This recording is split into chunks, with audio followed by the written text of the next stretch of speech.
and I am joined with Sarah Johnson, Sustainability Coordinator at CSU Northridge, and Michelle Mata from the Clean Vehicle Rebate Project.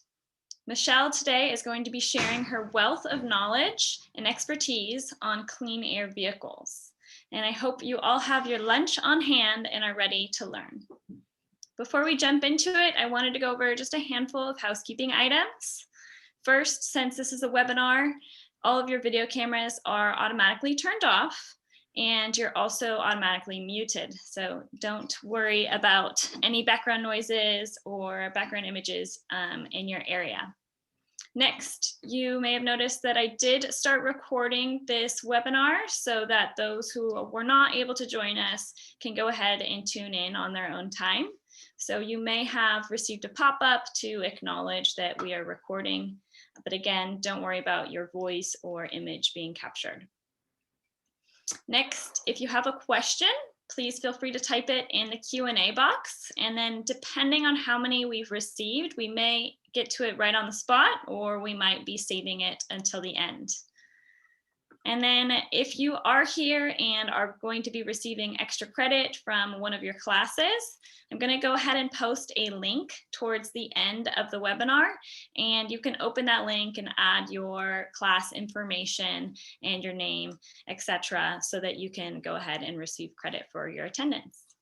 And then the last housekeeping item is an FYI that I'm going to be sending all of you a follow-up email with a bunch of resources from things we've gone over today. And so kind of just rest assured that you don't need to be frantically taking notes. We're going to send you a ton of information afterwards, and you'll have that on hand. And so now we're going to launch a poll so that we can get to know who we have in the room today and your interest in clean air vehicles.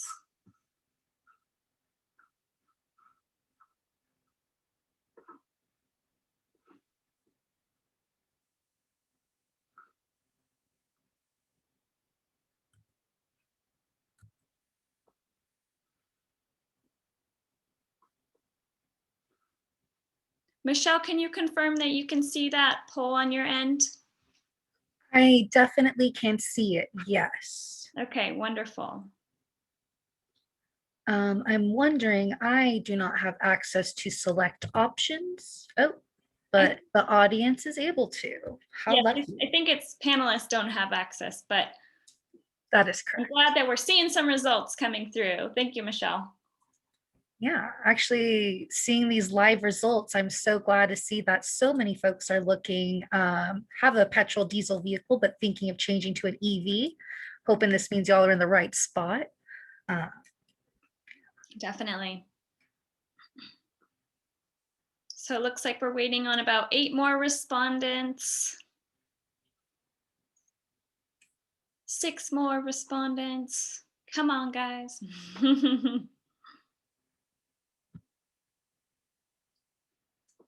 We'll give it another minute, and then we'll share the results with you all.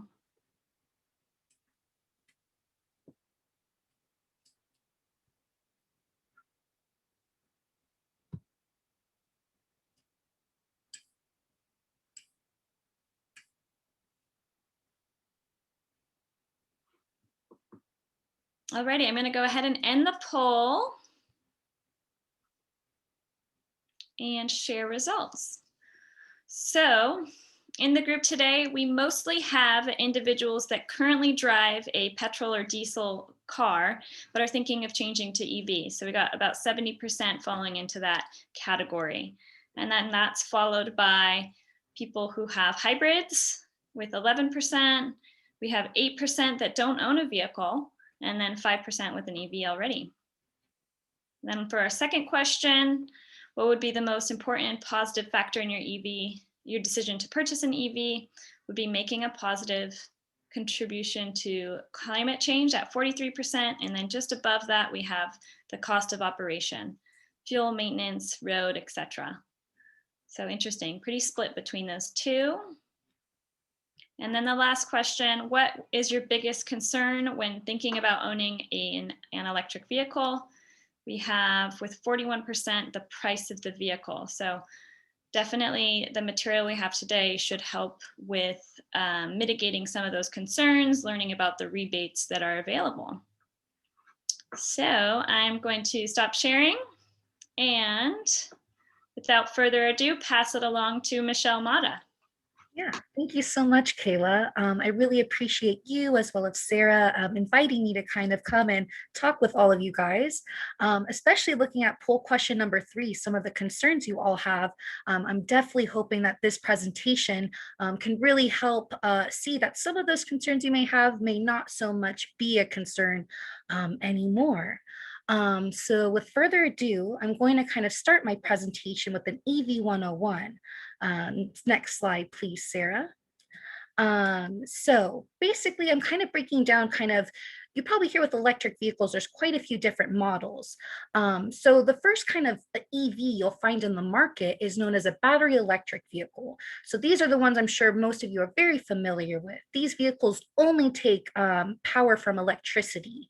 And you'll see on the market that most vehicles that only are battery electric, they can go up to between 60 miles to 350 miles. So vehicles, they kind of fall within that range. I know before folks have had experience with maybe 100 miles or less, but it is definitely more popular to find full battery electric cars that can get you above 300 miles on a single charge. And then talking about charging with these vehicles for battery electrics, how long is it going to take to fill up my battery of my car?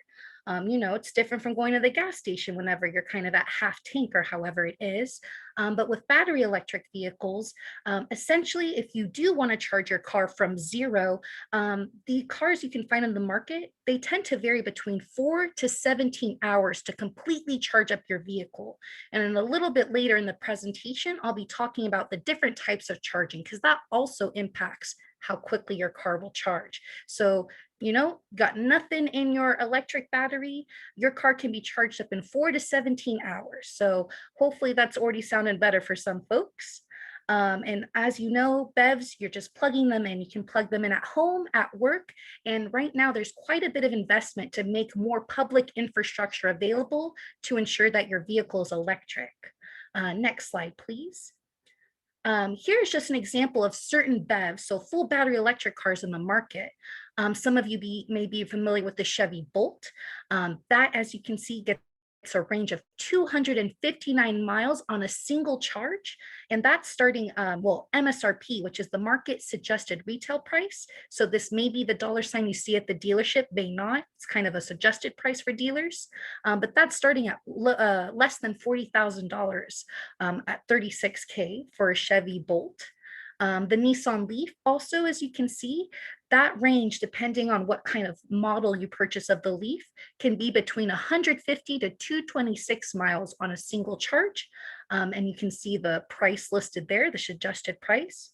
Mini Cooper has also come out with a vehicle, gets a total range of 110 on a single charge, and you can see its MSRP suggested price there. And then the Tesla Model 3, which I do believe is the longest range of EVs currently on the market. If you were to go with the Model 3, the higher battery packet with that could get you 322 miles. And you could see that on the high end, it would be 46,000 for a Tesla Model 3.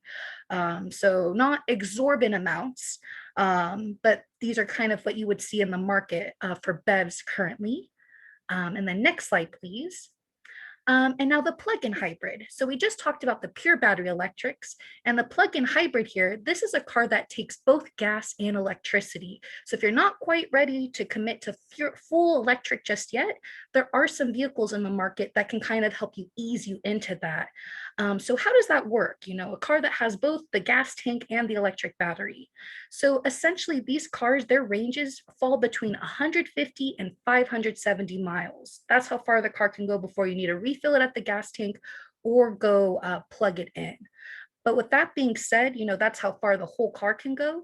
Only 25 to 53 miles of that whole range is just pure electricity because the battery can only go so many electric miles before it needs to pull from the gas tank.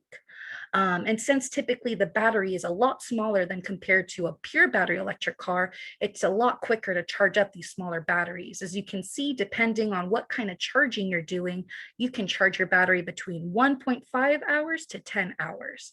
And it's recommended that you do home or public charging for these vehicles. Next slide, please. And here is just some examples of plug-in hybrids that are currently at the market. As you can see, there's a Honda Clarity plug-in hybrid that can get 47 electric miles. So if you just wanted to charge it, never take this car to the gas station.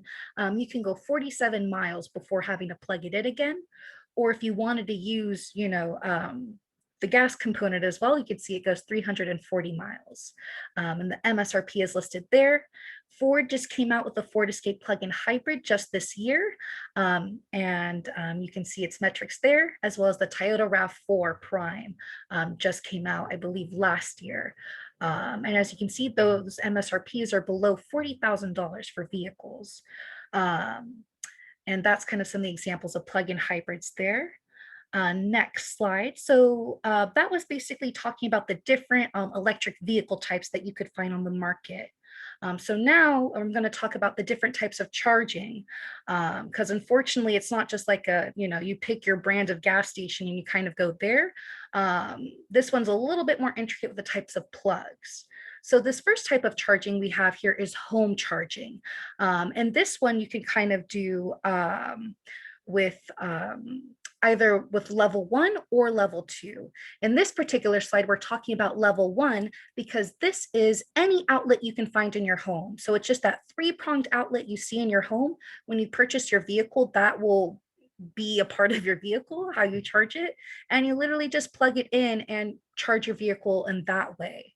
But as you can see, level 1 is known as the slowest because you are only using a 120 volt outlet to kind of charge up your car. So if you can imagine, how long it takes to charge your phone, which is such a smaller battery, you can imagine for a bigger vehicle, with a larger battery, how much longer that can be. So if you do feel more comfortable charging your vehicle with just a level 1 with this 3-pronged, just know it will be a bit slower, about 3.5 to 6.5 miles you'll be charging on your vehicle per hour if you were to go this route.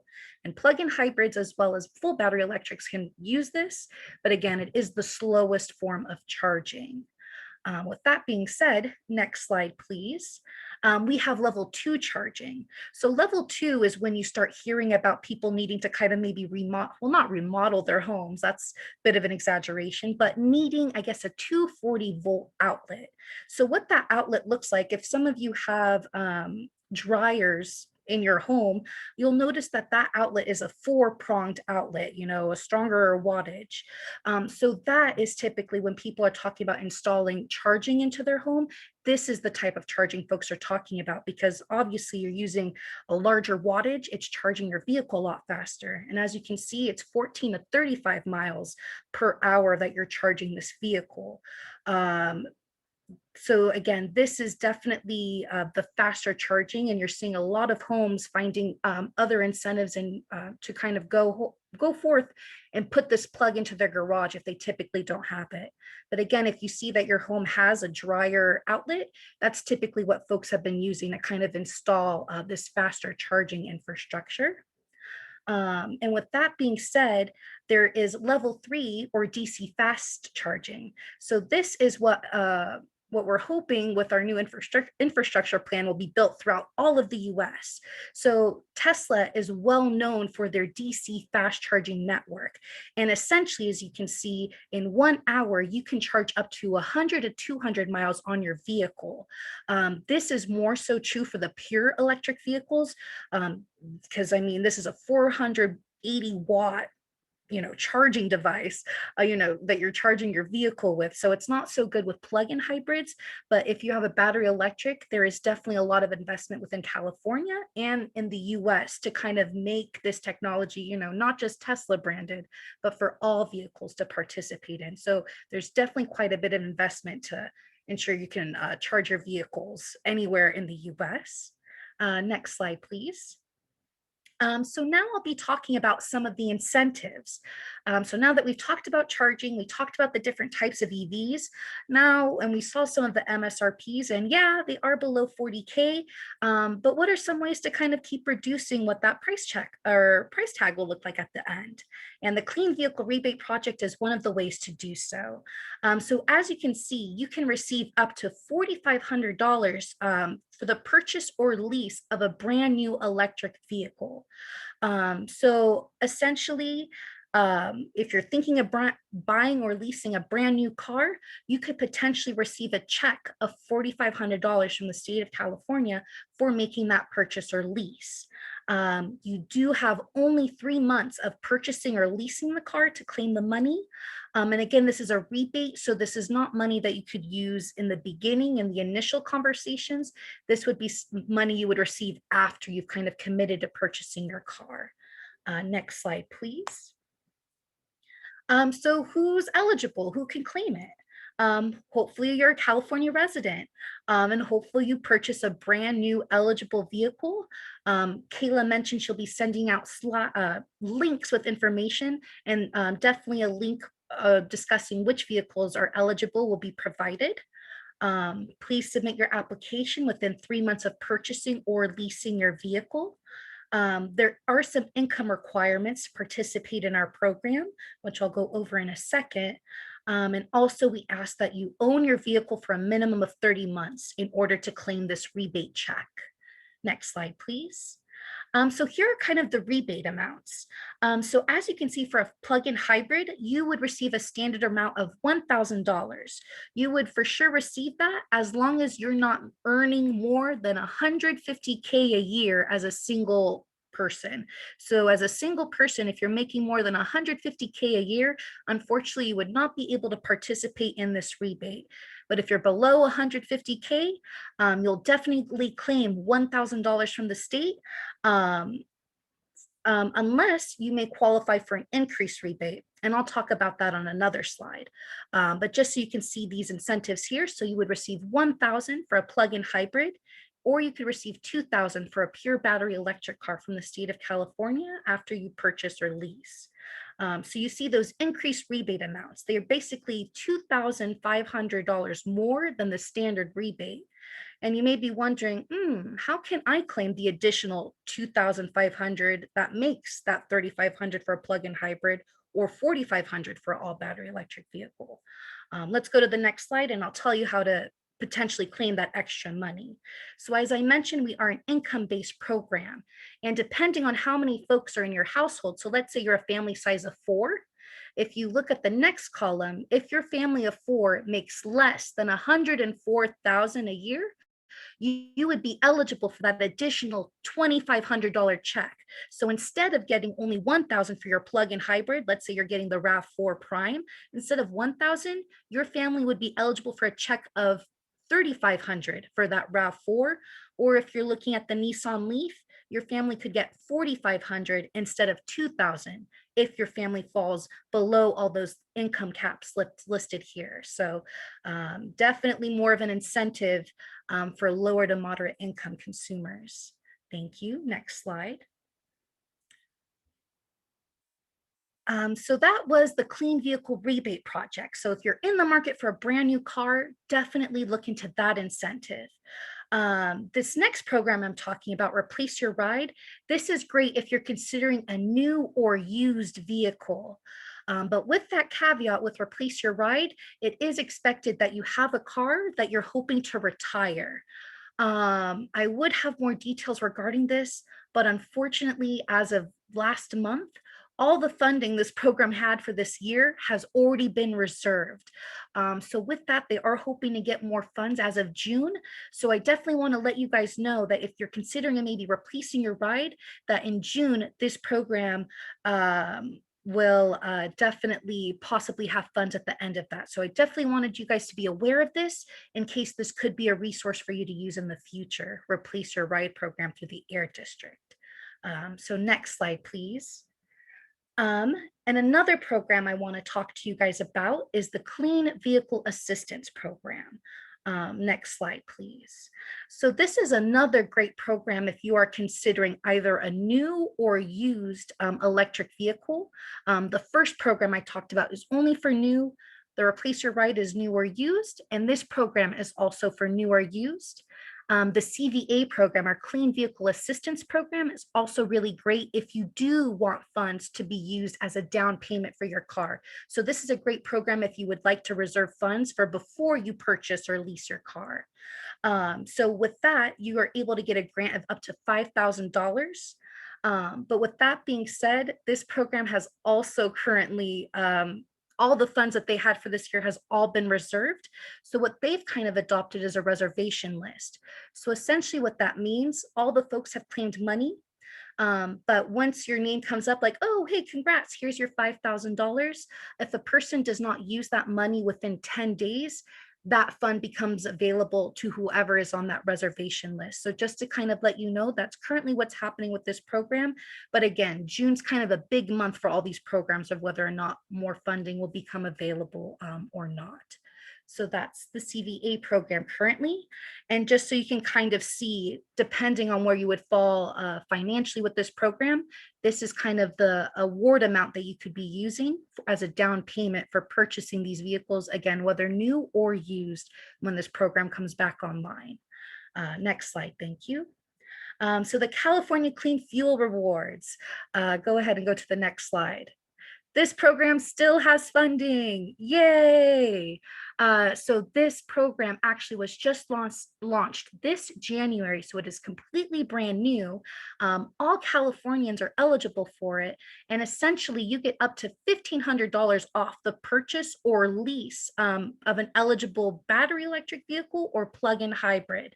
So the reason they say up to $1,500, it is due to the battery size. So the bigger the battery in your vehicle, the more money will be rebated off, up to $1,500. So pure battery electric cars will probably definitely get the full 1,500. It is in the plug-in hybrids that it'll tend to vary. More rules with this program. The vehicle must remain in the state of California. There are no income or location restrictions. So no, basically this is something you would talk about with the dealership. So if you want more information about this program, the dealership should be well informed of this program. If you go to a dealership and they are not aware of this, I would definitely save the information for the Clean Fuel Reward headquarters to let them know, but your dealership should be aware of this program. Next slide, please. And here are some additional benefits and incentives for driving electric.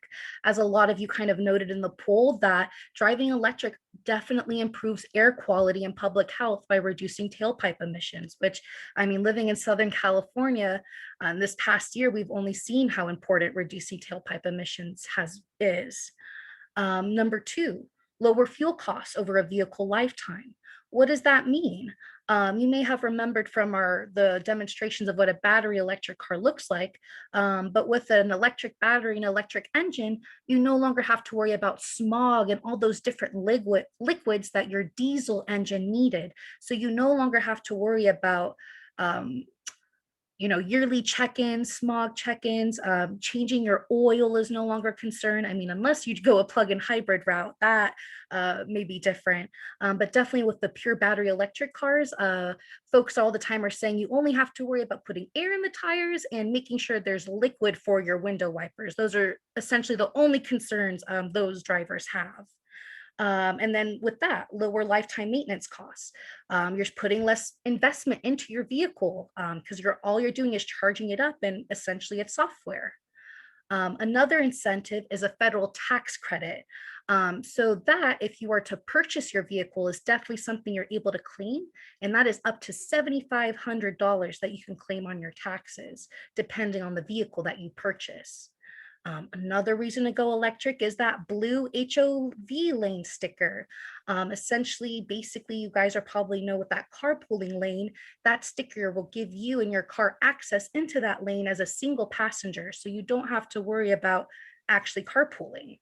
And then number 6, potentially your utility company has an additional rebate for you for going electric, especially if you're trying to get that level 2 charger installed. Potentially your utility company may have an incentive. Michelle, if I could pop in real quick on this slide. Yes, please do. Thank you so much. So for number 2, the lower fuel costs, ChargePoint, which is the company that CSULB's chargers are manufactured by, they have this online calculator, and we'll be sending it to you all in our follow-up email. But it basically communicates that the average annual fuel savings from using electricity versus petrol or diesel is on average $900 a year. And then you can use that tool and customize it to your own driving habits. So there's like little toggles that you can move around and say, well, I typically drive this many miles per year, and I plan to charge at home this percentage of the time, etc. And then it can give you a customized estimate on how much you'll save. So, What an thank you, excellent Michelle. tool. Yeah, no, absolutely. That's so great that you'll be able to send that out to folks. So you can really personalize it and see, if this is a worthwhile decision or not. But speaking of tools, next slide, please, Sarah. Um, I have a savings calculator for you all. So before I go and demo it, and I encourage you also to do so as well, but I encourage you guys to Google savings calculator from Clean Vehicle Rebate Project, and essentially providing your zip code and answering a few questions, we can figure out what the savings could be for you where you live. So I'm going to go ahead and share my screen. So let's do that. All right, here we are on my savings calculator screen. I hope we all can see that currently. All right, acting as if we can, I'm gonna go ahead and scroll right in here in my zip code. I'm gonna go ahead and write 9012. I have my family size of 4 here, and let's see our household income. We fall right in there for this example. Vehicle type. So the car I and my family are considering are a pure battery electric car. As you can see, there's quite a few other options for you to explore. What kind of vehicle am I hoping to purchase? I'm hoping to purchase a brand new vehicle. Do I have a vehicle to scrap or retire? I don't at this time. And then my utility provider is Southern California Edison. And once I hit calculate, if I actually hit it, let's see what happens. Oh, right. So after inputting my information, as you can see, I would qualify for a $2,000 rebate from the Clean Vehicle Rebate Project based off the information I inputted. And also based on my income, remember I talked about that extra $2,500 check. Based off that information, I would qualify for that additional incentive as well, making it $4,500 from the Clean Vehicle Rebate Program. This also mentioned I would have qualified for the Clean Vehicle Assistance Program, but as you can see, it's been zeroed out because it's on a reservation list. But definitely check back with our website for any updates, because potentially that could be changed. And as you can see, I also qualify for the California Clean Fuel Reward that I talked about before. So basically my savings would be $6,000 with the information I provided. And I can just put my email right in there, as y'all can see. And we will send a copy right to your email if you guys are interested. But that is our savings calculator that I definitely hope you guys are trying out right now. And yeah, excited to hear about once we get into the Q&A. But I'm going to go ahead and stop my screen there, or stop my share there. And then real quick, Yeah. just to tag on to that, Michelle. So this tool is awesome because it basically consolidates all the different rebates that exist into one location, but it doesn't mention anything about the federal tax credit. So that's another potential incentive for you. And then also the fuel savings. So those were mentioned separately as kind of financial incentives, but just keep in mind that those are not captured by this particular calculator. They would be in addition to that. Yes, thank you for that call out. You may have noticed I paused my screen kind of at the bottom. If you do want more information about the federal tax credit, we do provide a link here only because the federal tax credit varies by model. So it's not about the actual applicant, it's about the kind of car. So it's very tricky to capture all these incentives, but thank you very much for that, Kayla. But I will officially stop my screen share now. And yeah, and with that, that kind of concludes my presentation. Thank you all for listening to that. I am now ready to answer any questions any of you may have. Thank you so much for bearing with me through all of that. I know it was quite a bit of information to throw at you all. So thank you all again very much. And Michelle, we did get a handful of questions that came in while you were speaking, so I'm just gonna raise them again. I tried answering, but I'll let you as our subject matter expert give it a shot as well. I So appreciate it. we had a question from Jesse Santana. He said, for level 1 home charging, do I need a dedicated circuit, 20 amp, for charging? So from my knowledge, I do not believe you would need one. But if you are, so it kind of depends on your utility. Because as you may know, with purchasing your electric car, depending on what service or what tiered service you belong to, that may require whether your car has a separate meter. But from my understanding, if you are just doing level 1 using the plug, the dealership provided you, you didn't talk to Edison or LADWP or whoever your utility provider is about your vehicle, my knowledge is you would not need a separate circuit to charge your vehicle to do so. But again, this is kind of a conversation you would have with your utility provider regarding. But thank you for that question. Thank you, Michelle. So we had another question from Peter, and he asked if there are any two-wheel electric vehicles in the US. And he said it could be a good option for new people who want to try an EV for shorter range. So I mentioned in my response, just so that you have awareness to that, I said that there's several electric motorcycle and scooter options. Zero is a brand of electric motorcycles, and everything they sell is electric. And then there's Harley Davidson with their Livewire model, and that is fully electric. And Vespa, I know, has at least one electric model. But if you have any further information you'd like to share about two-wheel EVs, that would be great, Michelle. No, that is actually so absolutely, Kayla. Thank you so much for providing those makes. Two wheels are definitely an option. And I will say that they also provide or receive a rebate from the Clean Vehicle Rebate Project of $750 if you are to purchase. But Zero is definitely a brand that provides zero or electric motorcycles. You mentioned Harley is one, EV Go, some EVA. I should be more familiar. I just did a whole presentation of them. Alta. Yes, there's definitely some vehicles that are eligible. So essentially how vehicles qualify for any of these programs, they have to kind of apply and say, hey, we got this car. Can it get a rebate essentially? So that's how those vehicles get rebated, but definitely a lot of two wheel options. Thank you. Thank you. And so we have another question from Rick, and he said, what does the Replace Your Ride offer? If they are getting funded in June, it would be good to know. And I responded saying that if he has a car to retire, then he could qualify for a rebate from this program. That is absolutely correct. So that is basically, so the Replace Your Ride, which is through the South Coast Air District, basically, if you do have a vehicle that you want to retire, I'm not quite sure what the exact stipulations are, but I'm gonna guess it's a vehicle that is 10 years old and older and has a certain amount of miles on that vehicle. I believe based on that eligibility, you would be able to retire that vehicle. And I believe they could provide up to $9,000 to help you, retire that vehicle and get you into a new, whether pure battery electric car, plug-in hybrid, and I believe hybrid vehicles are also an option if that is what you're interested in.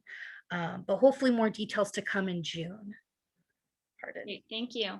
Then we have from Chad Harris, aren't hybrids extra heavy because they have motors and engines? Or sorry, like electric battery probably storage and engines. Doesn't that negatively affect mileage? So as you kind of saw, so we know that gas cars can get basically up to 600 miles or so much on a tank. You may have noticed that the plug-in hybrids I was kind of showing, like the Honda, for example, it got 47 electric miles. So that means that battery, the electric battery is very big. But on a whole, 47 of those miles, so 340 is the entire range. So if you subtract 47, it's only 300 miles that that car can get in gas. So you're so right that, it does have to kind of pick if a smaller gas tank for a bigger battery or a smaller battery for a bigger gas tank. But with that being said, whether that makes the car heavy or not, obviously when they're creating cars, hopefully all those safety concerns are taken into effect before, they provide it to consumers. So the car is definitely heavier, but that's where you kind of see the range limits for these vehicles. Thank you. So let's see, we have a question from Peter. He says, any research results you can share about the health problem that's caused by vehicle pollution that mentioned on number 1 before? Regarding the pollution. So I know on our website, we do have a blog post about tailpipe emissions. If you'd like, I'm happy to send that out to you, but I don't have that particular article on hand with me now. But yeah, I'm happy to get that out to you.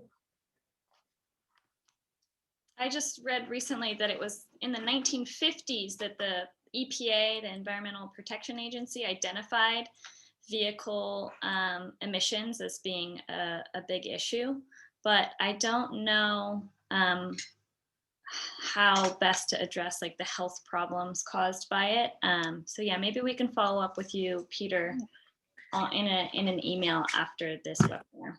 I mean, regarding health, I know our organization is partnered with quite a few asthma coalitions because that is one of the hugest, at least we've seen in California, one of the hugest health-related issues with pollution and smog. Especially with our work in the San Joaquin Central Valley, our partnered work with the Asthma and Allergy Coalition is quite strong because of the amount of pollution in the San Joaquin Valley. But I know that's not Southern California. Very much related. No, thank you, Michelle. And then we have a question, how much does CSULB charge to charge vehicles? And I can answer that.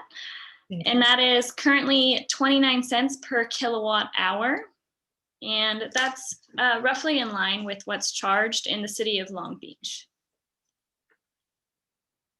The next question is, do most dealerships accept the Clean Vehicle Rebate project? Thank you. No worries. So about the Clean Vehicle Rebate project, this would be an incentive that you would pursue after you've purchased your car. So your dealership is not so much involved in the process for the Clean Vehicle Rebate project. But on that note, the California Clean Fuel Reward, your dealer should be informed about that. So that is the $1,500 up to $1,500. Your dealership should be aware of the California Clean Fuel Reward, but the Clean Vehicle Rebate Project, that is something your dealership is not engaged with, I would say. Okay. And you guys don't have any sort of list of like which dealerships are on top of being aware of this program versus we do outreach to all dealerships. It's just a matter, one thing we've noticed particularly with dealerships, there's a lot of high turnover with sales staff. So we do try and provide our information to all dealerships, but we've seen kind of a challenge with retention of information with dealers in that end.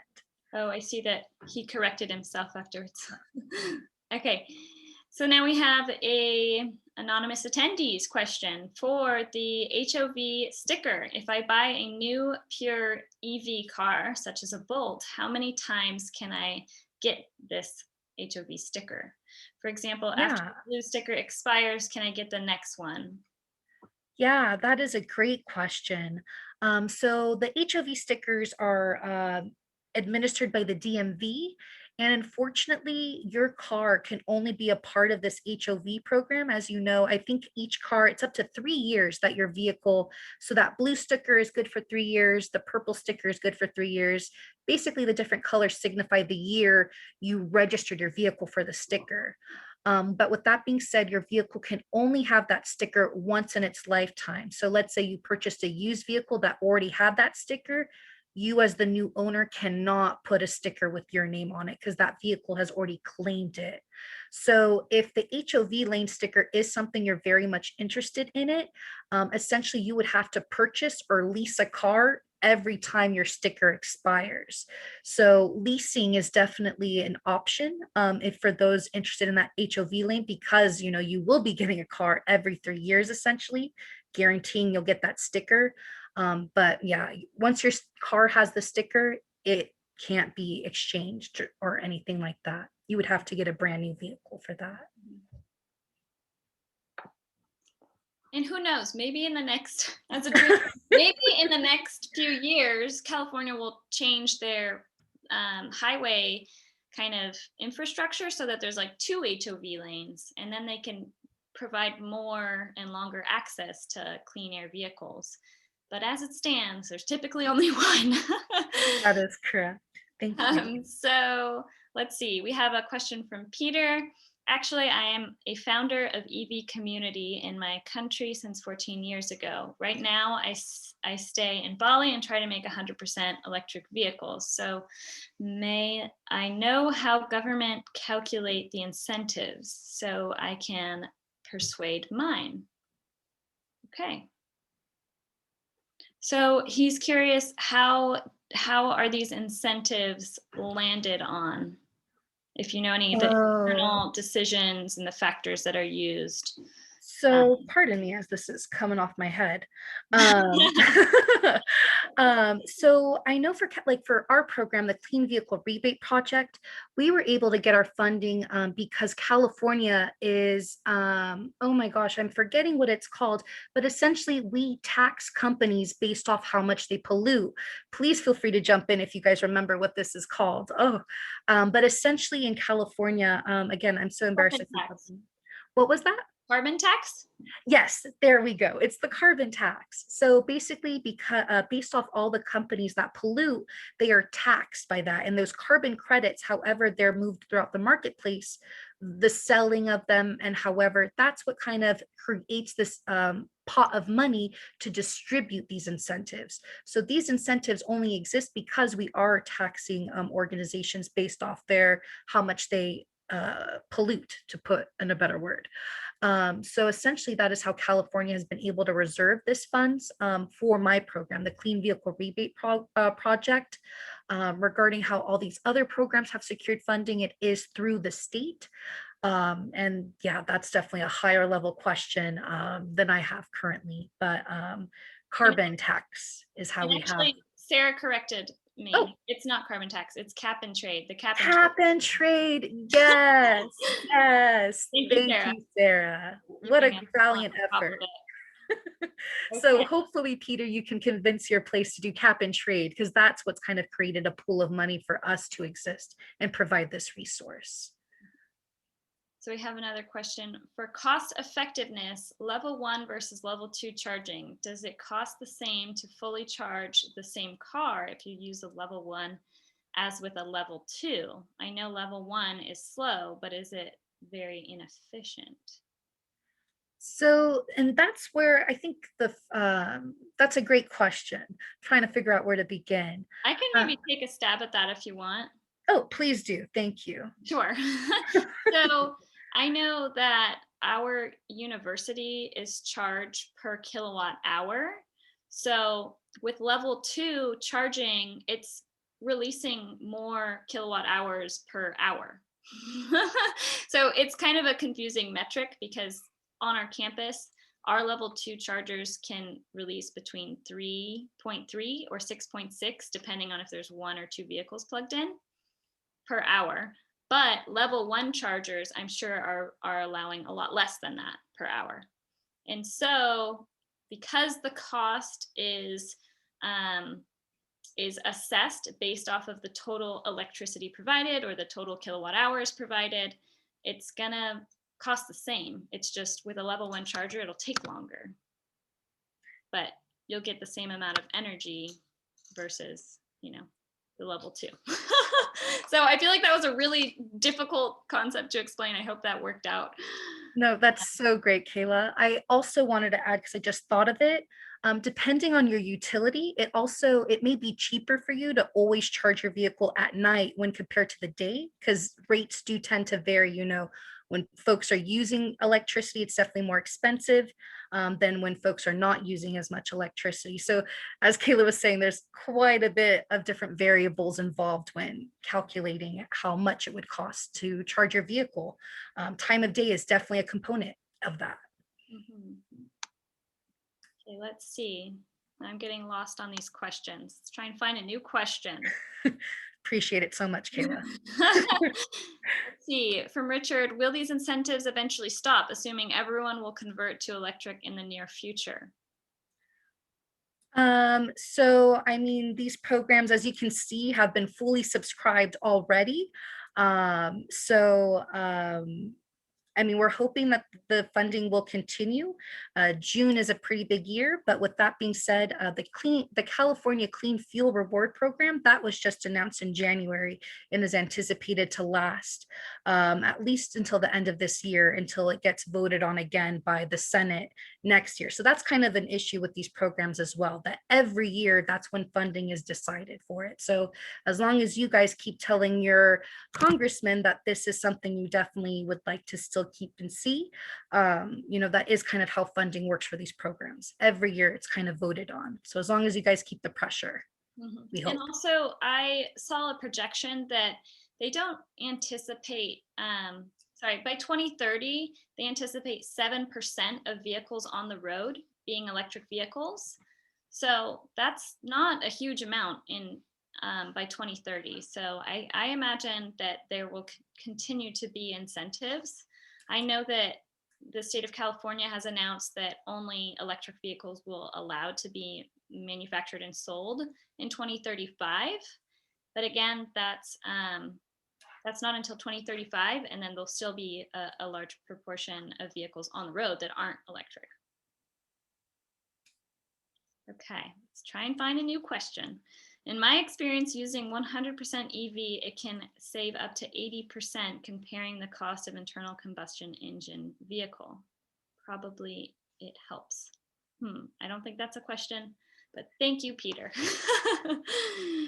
So maybe he's answering someone else's question. Thank you. Let's see. Urban Cruise, this is from the DMV.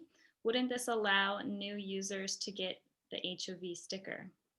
Then he posted income-based California decal program beginning. Some owners can have the option to apply for an income-based program that may allow decals to be available to new owners of qualifying used vehicles. Interesting. That is exciting. I'll definitely have to share that with my colleagues. It's definitely the first of hearing of this program. Thank you. That's great. Thank you so much, Urban Cruise. Okay. Okay, just looking around, just making sure I've got all of them. For the HEV sticker, if I buy a new pure EV car like a Bolt, how many times we answered that?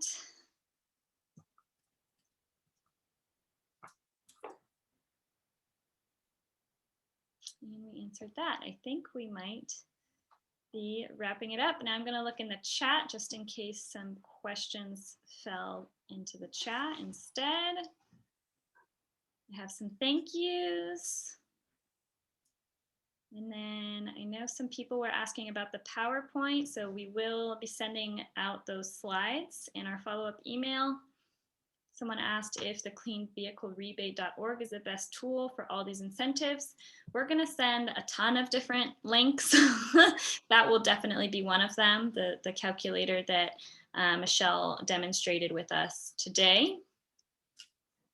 What is the best website so that we can see that information? Again, we're going to send those links. And I think that's it. Oh, Tommy has sent us a question.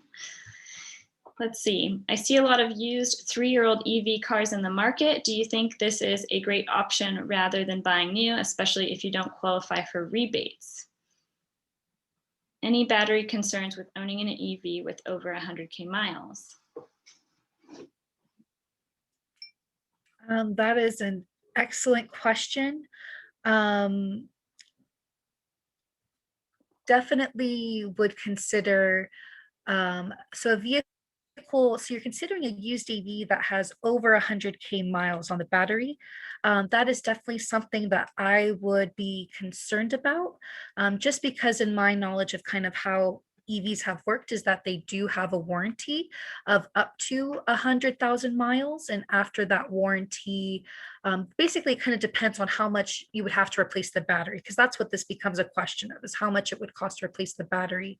So I would definitely encourage you to kind of look and see how much that cost would be, because that would be what your main concern is, how much it would cost to replace the battery. But once you have a brand new battery in your vehicle, it is a brand new car, because that's essentially the heart of the vehicle. So that would be the only concern I would have. But with that being said, if your utility provider is LADWP, they will provide you, I think, an incentive of up to $1,500 if you purchase a used EV. So yeah, I'm not sure if that helps in that decision making, but I'm glad that, you know, that's something you're aware of and you're considering. But I would definitely do a little bit of homework before that purchase. And I just did a quick Google search, and Yes. the top result was that Consumer Reports estimate the average electric vehicle battery's lifespan to be around 200,000 miles. Oh, So perfect. that sounds pretty good. Again, you might want to do some more research on your end, but depending on how many miles you drive per year, I think the average is like 13,000 or something. So if you have 100,000 left on the used vehicle, then that could potentially last you 7 or 8 years, depending on how I did my math. So hopefully that's helpful, but definitely something that could be researched further. Thank you, Kayla, for that. Sure. And then we have a question from Peter. Any swap battery system available in the US? Not sure I fully understand that question, Michelle. I think there was this idea of a model of, like, instead of charging your car, you just completely take out the battery and put a new battery and kind of continue on your way. They have tried to pilot that, but unfortunately, the battery's just way too heavy. If you're hoping for that kind of industry to pop up, I wouldn't, I don't think it'll be coming anytime soon, essentially. Interesting. Okay. I wonder if in the electric scooter and motorcycle world, that's potentially more something being considered. I know with the smaller scooters, like the Razor and Lime style scooters, that they are using that strategy for charging or replacing the batteries. But Excellent. interesting question. Thank you, Peter.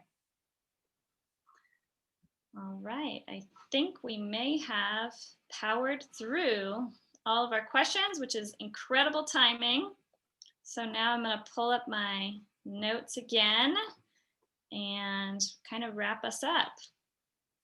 Thank you. So I have a note to send out the extra credit spreadsheet. So if any of you here are here to obtain some extra credit from your classes, I am going to go ahead and plop that spreadsheet into the chat. So check that out if that's you.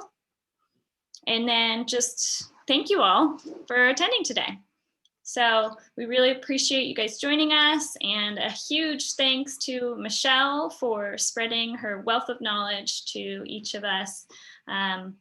It's been fun, and yeah, thanks for all your questions and engagement. And as mentioned at the beginning, I will definitely send you guys an email with all the resources so you have them on hand.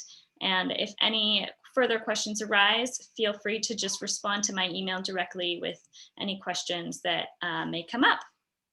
So In that email, we are going to be including a